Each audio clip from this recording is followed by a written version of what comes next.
Vamos ahora a entrar, creo que es el penúltimo tema que vamos a tratar hoy, que es la responsabilidad civil derivada del divorcio.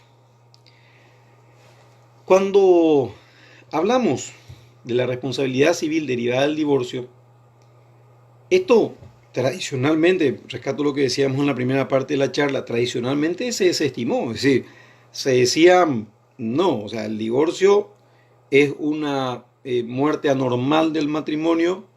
El matrimonio en principio tradicionalmente se consideraba que era unión y no desunión, sino por el efecto de la muerte. Recuerden que durante siglos, ante la falta de instituciones civiles y muchas veces de normas civiles, regían en la vida civil de las personas las normas religiosas y las instituciones de registro religioso. Por eso nosotros tenemos, incluso acá en Paraguay, normas que dicen que valían las partidas de nacimiento, las partidas de defunción, las partidas de matrimonio como registros civiles, porque antes del siglo XX, en el siglo XIX y para atrás, no teníamos registros civiles de esos actos, de los cuales sí se encargaba la Iglesia Católica.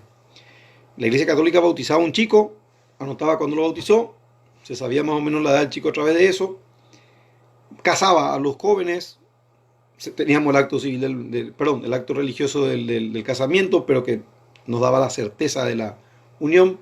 Teníamos el hecho de la muerte, es decir, se hacían registros sobre defunciones en los campos santos. Entonces las personas tenían conocimiento de estos hechos que son naturales, obviamente, pero relevantes desde el punto de vista civil. Y nos munimos muchas veces de normas religiosas e instituciones de registro religiosas ante la falta de producción de estos, perdón, de registración de estos hechos en instituciones civiles. El matrimonio fue una institución regida siempre por la Iglesia y regulada por sus normas. El divorcio venía siendo la muerte natural, perdón, antinatural del matrimonio durante siempre. Hasta que hace unos años se dijo, bueno, el divorcio produce no solamente el rompimiento, sino que eventualmente podría producir también la realización de reclamos indemnizatorios vinculados al divorcio. Borda, siendo juez de primera instancia, rechaza una demanda, si no recuerdo mal, en la década del 50, y él transcribe posteriormente su concepto, su criterio, a su tratado. O sea, si revisan en Borda probablemente encuentren que él decía, no, esto es improcedente, y se basaba en cuestiones muy de derecho natural para decir, no procede una indemnización derivada del divorcio. Dice, repele la idea, una frase así bien fuerte, y se repugna la idea que el divorcio pueda dar pie eventualmente a una indemnización de daños. Si nos fijamos en los autores que negaban esto, vemos que son autores bastante antiguos, Borda, Llambías, eh, la vieja guardia, digamos. Avanzando el tiempo, los nuevos doctrinarios sientan una posición distinta y y la jurisprudencia también va cambiando. Se empiezan a admitir daños derivados del divorcio. Daños derivados, en primer lugar, de las causales del divorcio. Es decir, se dijo, el mismo hecho que da pie al divorcio puede dar pie a una indemnización, porque constituye puntualmente un hecho que puede causar daños, aparte de ser un hecho que puede dar pie al rompimiento del vínculo. Voy a leer solamente la nueva ley. Tengo acá las dos, la ley 45/91 y la ley 5422/15.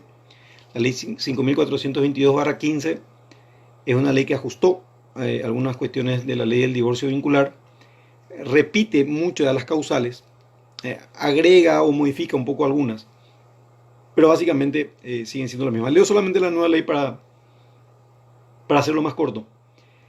Y se van a dar cuenta que cuando uno de los cónyuges, entra en esta causal, puede producir obviamente el rompimiento de vínculo por su culpa, pero básicamente puede producir daños injustificados al otro cónyuge, y uno se pregunta, ¿por qué una esposa tendría que aguantar injurias graves, malos tratos, agresiones físicas y obtener como única consecuencia el rompimiento del vínculo, cuando todos esos hechos le pudieron haber producido unos daños muy importantes durante toda su vida, durante años de su vida en común. Fíjense lo que dice el inciso A, cometer un hecho punible. La ley 45, entre paréntesis, hablaba del atentado contra la vida, atentado, o sea, un hecho punible puntualmente. Acá es cometer cualquier hecho punible, ya sea como autor, partícipe, instigador contra el otro cónyuge o de los hijos, sean comunes o no comunes. Evidentemente esto le puede producir daño a la persona, al cónyuge agredido. Instigar al otro cónyuge a cometer hechos punibles. Realizar injurias graves contra el otro cónyuge, la que se entiende como toda acción o omisión imputable que ofende directa o indirectamente al otro en sus afecciones legítimas de marido o mujer. O sea, comportarse de una forma tal que la condición de esposa o de esposo del otro se vea injustamente agraviada por lo que hace el marido o por lo que hace la esposa. Acá no hablamos todavía de adulterio, que está prevista en el inciso H y estaba previsto en el inciso G de la ley antigua, de la ley anterior. Realizar injurias graves es una situación que no implica necesariamente, o que no implica, la cópula carnal, porque el adulterio está definido como la cópula carnal que mantiene el cónyuge con otra persona que no es su cónyuge. El adulterio es cópula carnal. Pero el hecho de que un marido se vaya a bailar a una fiesta hasta altas horas de la madrugada con una señorita que no es su esposa, o que una señora, aprovechando el viaje del marido, salga de fiesta hasta altas horas de la madrugada con otro señor, la pregunta es, ¿ofende directo o indirectamente al otro en sus afecciones legítimas de marido y mujer? Parecería que sí. Entonces, esas son injurias graves que dan pie al divorcio, pero que podrían eventualmente dar pie a una indemnización. La interdicción declarada judicialmente, esto evidentemente no, o sea, acá estamos en otro ámbito. El abandono voluntario, el adulterio, la pregunta es, ¿el adulterio podría dar pie? Imagínense las connotaciones que tenga un adulterio escandaloso, descubierto al cónyuge culpable de este evento, que a lo mejor tiene otra familia, con otros hijos, lo que podría generar en el cónyuge inocente esta situación. Por lo tanto, como se dan cuenta, todas estas causales dan pie a que se haga lugar al divorcio, pero también perfectamente podrían dar pie a que se haga lugar a una demanda de daños. Entonces, puntualmente, la doctrina fue recogiendo la posibilidad y se dijo, sí, aparte del divorcio, podemos traer daños derivados de las causales del divorcio. Y empezaron a conceder, por ejemplo, gastos de curación, gastos de tratamientos médicos, gastos de tratamientos psicológicos, daños morales vinculados, por ejemplo, al escándalo público que le generó una grave afectación moral a la cónyuge que descubrió el caso del adulterio, el caso de una familia paralela que tenía el marido, el caso del escándalo social por las injurias graves cometidas por el cónyuge contra el otro cónyuge inocente. Entonces se fueron empezando a conceder estos daños llamados daños derivados de las causales del divorcio. Y tenemos, avanzando el tiempo, que la doctrina fue admitiendo incluso los llamados daños derivados del divorcio en sí, del juicio de divorcio. Y digo, fue admitiendo porque al principio se dijo, no, una cosa son las causales y hasta ahí vamos bien, pero ya es exagerado que se empiecen a indemnizar también daños derivados del juicio de divorcio. Pero andando el tiempo se admitieron y se dijo, ¿por qué el cónyuge que finalmente resultó inocente, que lo echaron de la casa? En varios países tenían estas normas similares a nuestra actual ley de violencia familiar, que también, entre paréntesis, las mismas normas estaban tanto en el Código Civil como en la ley 45, que permite apartar a uno de los cónyuges del hogar conyugal. Es decir, si el cónyuge finalmente inocente, fue sacado del hogar conyugal, tuvo que ir a alquilar una casa, tuvo que ir a comprar muebles para vivir en la casa. o el cónyuge finalmente declarado inocente tuvo que encargarse de los hijos, porque por ejemplo la esposa abandonó el hogar, o el cónyuge finalmente inocente tuvo que encargarse de ver todo un sistema de atención de la casa, porque la persona, la esposa abandonó el hogar. ¿Por qué este cónyuge finalmente declarado inocente tiene que pagar gastos que derivan del juicio de divorcio? Tendría que soportar gastos que derivan del juicio de divorcio en sí, cuando lo justo sería que pague el cónyuge culpable. Entonces fueron admitiendo este tipo de pretensiones, este tipo de demandas, en las cuales se reclamaban la indemnización a estos daños que no derivaban directamente de la causal, sí derivaban del juicio del divorcio en sí. Entonces hoy día tenemos estos dos, digamos, rubros: los daños derivados de las causales y los daños derivados puntualmente del juicio de divorcio en sí. Cuando hablamos de la relación de causalidad entre el hecho y el daño, en este caso el hecho o la causal de divorcio y el daño en sí, tenemos que señalar algo que me parece muy importante. Hay que dividir esto. Las causales y los daños pueden ser invocados por uno solo de los cónyuges. Es decir, pintemos la película fácil. La esposa le demanda al marido porque descubrió un adulterio gigantesco y aparte porque el marido la golpeaba, tenía tratos muy violentos con ella. Gana la demanda de divorcio, se prueba ese hecho. Y ahora voy a ser lo más claro posible. Y ahí puede ser que se abra una posibilidad de pagar daños. El hecho que se gane la demanda de divorcio no significa automática y necesariamente que se va a ganar la demanda de daños. Es decir, para ganar la demanda de daños hay que probar también que esos daños existieron. Y si bien pinté el cuadro de la esposa que no conocía el adulterio y que se había enterado ahí, que entró en un proceso depresivo muy grande y muy profundo, etcétera, o de la mujer golpeada durante mucho tiempo, también existen casos de cónyuges que vivieron separados mucho tiempo por abandono del marido y que después de muchos años ella le demanda a él por adulterio cuando ella ya no tiene ningún tipo de sentimiento y realmente lo que haya hecho el marido o haya dejado de hacer le importa muy poco. Entonces, ojo, cuando se alega eh, causales y daños derivados de, de perdón, invocados por una sola de las partes, hay que ver que la causal puede generar el divorcio, pero no necesariamente va a generar también los daños. Puede generar o puede no generar daños. Pero cónyuges, o sea, ambos cónyuges invocan causales contrapuestas. En esto tenemos que considerar esta particularidad procesal de los juicios de divorcio, en donde en realidad cuando el actor demanda y el demandado reconviene, invocando causales distintas, pueden llegar a ganar los dos. Es decir, el juez puede admitir la demanda y puede admitir también la reconvención. Imaginen, por ejemplo, el caso de la esposa que demanda al marido por adulterio y prueba que el marido tiene un hijo fuera del matrimonio. Gana la demanda. O sea, ahí hay cópula carnal con un cónyuge que no es ella. Perdón, con una persona que no es su cónyuge.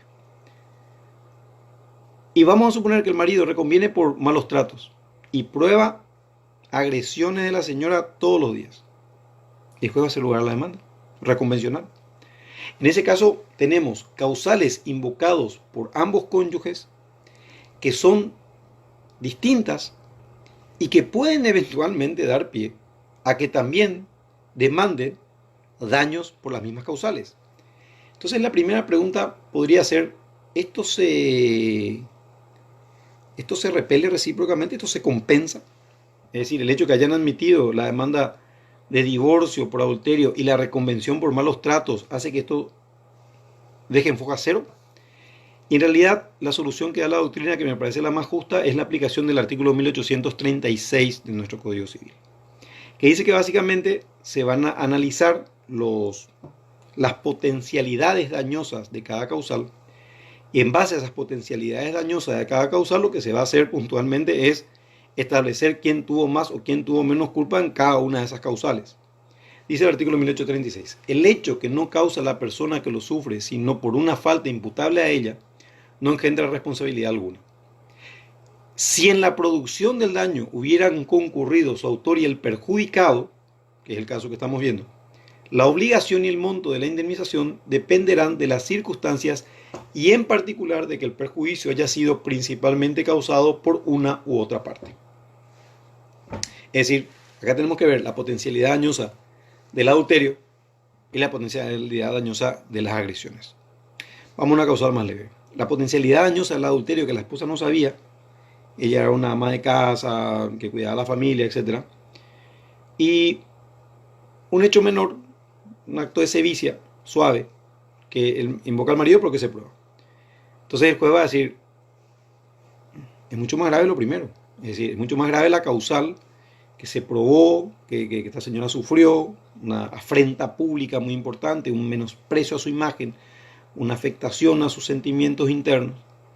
Y bueno, señor sí también, pero la potencialidad dañosa de cada una de las situaciones son realmente marcadamente distintas.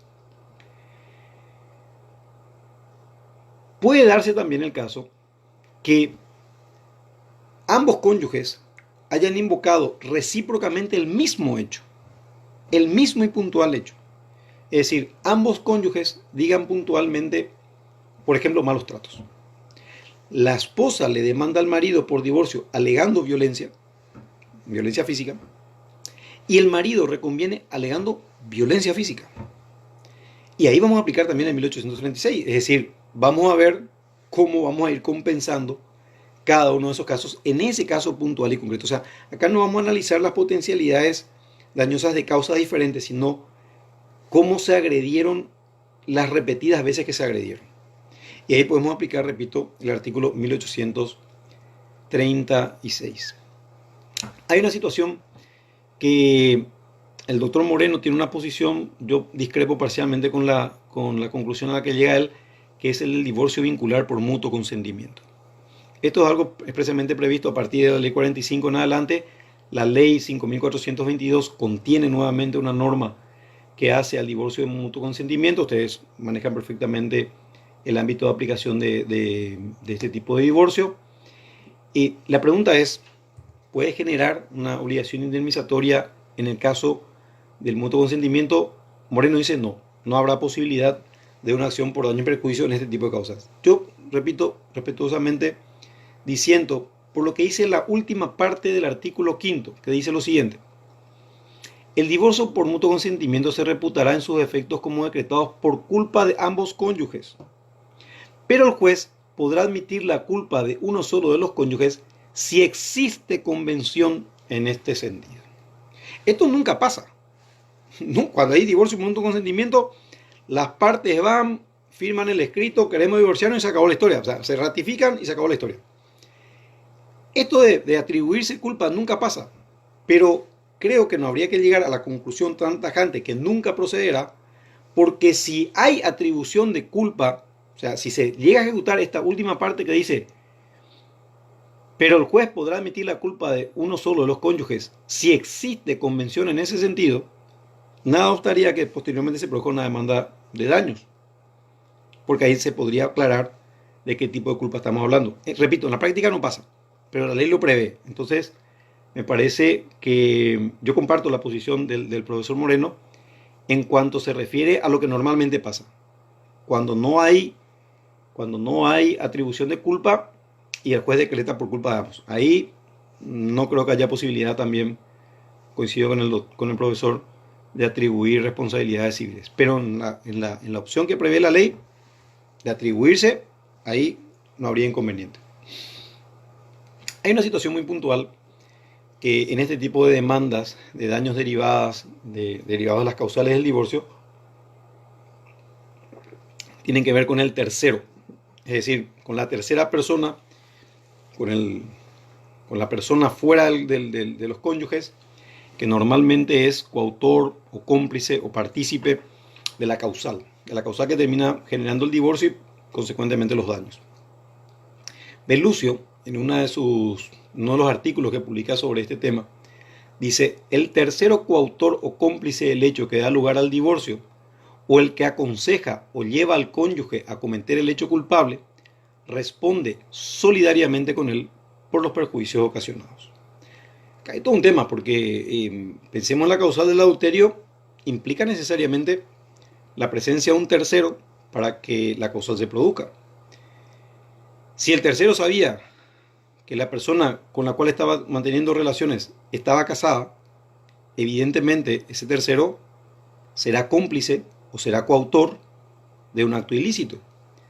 Consecuentemente, cuando el cónyuge demande, le demandará al ex marido y eventualmente a su cómplice o a la coautora del, del ilícito.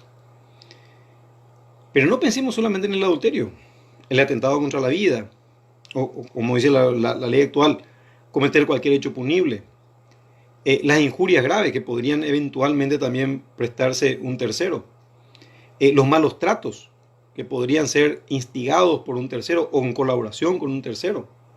Es decir, no solamente el punto vinculado al adulterio, sino hay muchas causales en las cuales podría entrar este tercero.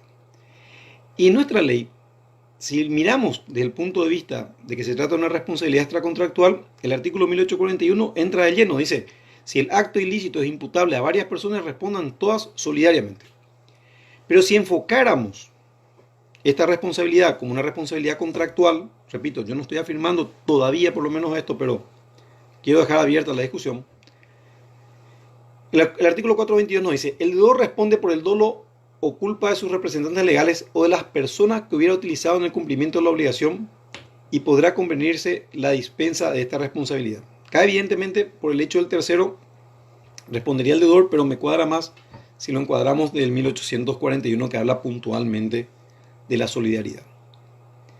Hay una connotación procesal que quiero también hacer mención en este tema que guarda relación con la acumulación objetiva de acciones. No lo dije durante el tiempo que venimos charlando, pero tradicionalmente se dijo, primero hay que terminar el juicio de divorcio y una vez establecida la culpabilidad, empezar el juicio de daños. Andando el tiempo, se fueron admitiendo en otros países la posibilidad de acumular acciones. Es decir, de demandar por divorcio, por por causal, por una causal puntual, e iniciar también en el mismo proceso, en el mismo juicio, una acción indemnizatoria por esa causal. Y yo creo que se puede, perfectamente, por motivos de conexidad. Fíjense lo que dice Bellucio en el artículo que les acabo de mencionar. Augusto Bellucio dice, la acción de daños puede ser planteada conjuntamente con la de divorcio o después de la sentencia que la decreta. Repito, históricamente al principio se hacía siempre en forma posterior, es decir, primero terminaba la del divorcio y después seguía la de daños. Pero Bellucio dice conjuntamente.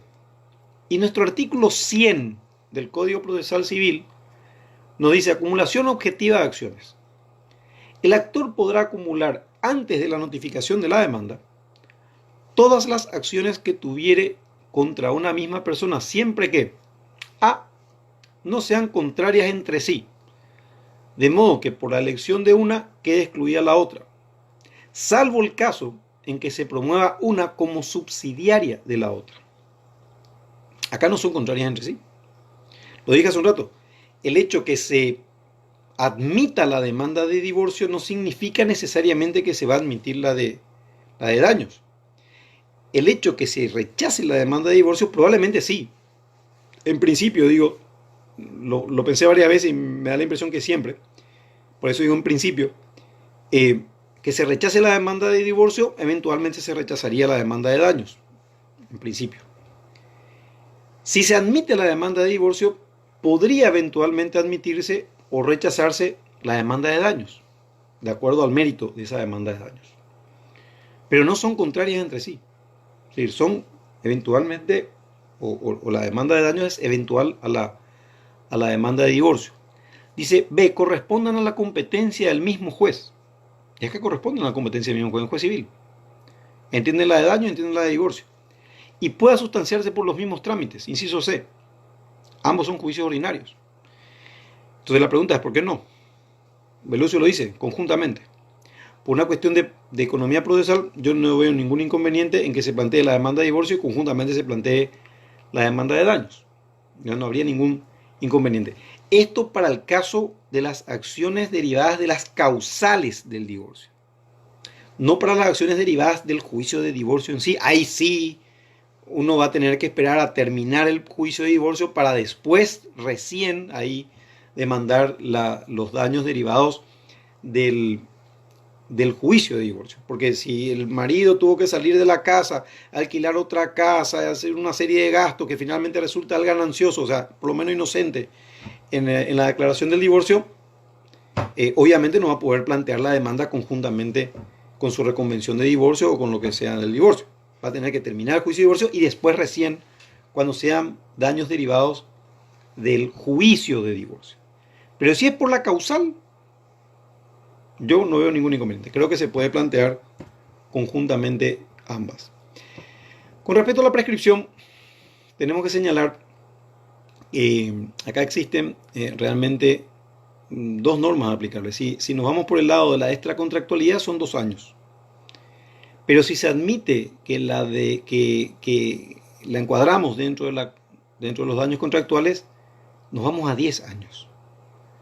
Repito, la doctrina tradicionalmente, los congresos en la República Argentina, la jurisprudencia que se fueron generando en este tipo de casos, dijeron siempre que son extracontractuales. Yo no digo lo contrario, simplemente pongo a discusión lo que también se dice en forma bastante fuerte, bastante estable en la doctrina, que las relaciones o la responsabilidad contractual tiene que ver siempre con un previo, y acá hay un previo. O sea, acá hay una situación, una relación previa de las partes. Lo que sí hay que considerar es el tema de las suspensiones y las interrupciones. Yo creo que entre cónyuges se aplica sin lugar a dudas el artículo 644 del Código Civil, en donde dice claramente que la prescripción queda suspendida. Y con relación a terceros la situación es bastante vidriosa. O sea, acá hay que hilar bastante fino, porque si consideramos que son solidariamente responsables, podríamos llevar a una solución y podría sustentarse eventualmente que el tercero pueda quedar o no liberado de acuerdo a cómo se encare el tema. Ahí la situación no es tan clara. Con respecto a los cónyuges, no me cabe ninguna duda que la prescripción queda suspendida. O sea, durante todo el tiempo que son cónyuges, la esposa puede pasar varios años de martirio físico, de violencia física, después demandar y reclamar eventualmente daños que se produjeron muy atrás porque en ese tiempo quedó suspendido el plazo de prescripción.